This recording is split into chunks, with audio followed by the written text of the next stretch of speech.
Kidlat News Updates. Mga balita ngayon, mag-amang sospek sa pagpatay sa pulis sa Sultan Kudarat arestado sa South Cotabato.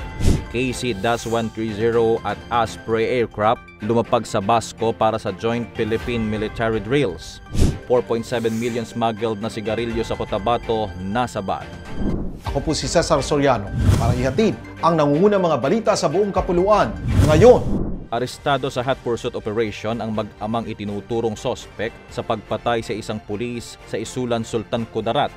Sa pinagsanib puwersa ng Isulan PNP at Sultan Kudarat Police Provincial Office, nadakip sina alias BJ at alias Vincent habang sakay ng isang asul na Ford Raptor sa barangay Sulit, Pulumulok, South Cotabato kahapon May 27.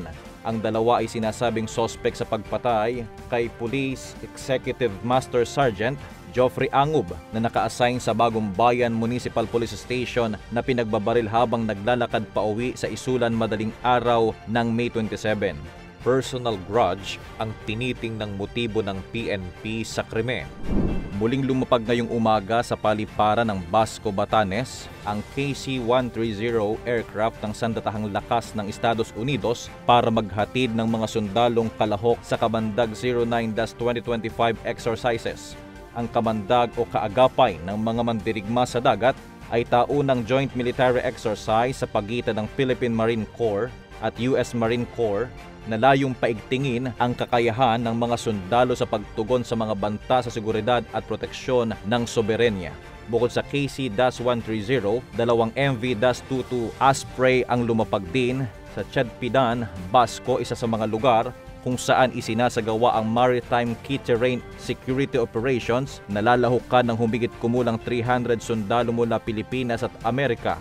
Formal na nagsimula ang exercise noong Lunes, Mayo 26, ngunit linggo pa lamang ay nagsidatingan na ang ilang tropa. Tatagal ang pagsasanay hanggang Hunyo 6, 2025. Mahigit 4.7 milyong halaga ng smuggled na sigarilyo mula Indonesia ang nasabat ng mga pulis sa barangay Sadaan, Midsayap, Cotabato nitong Lunes ng umaga.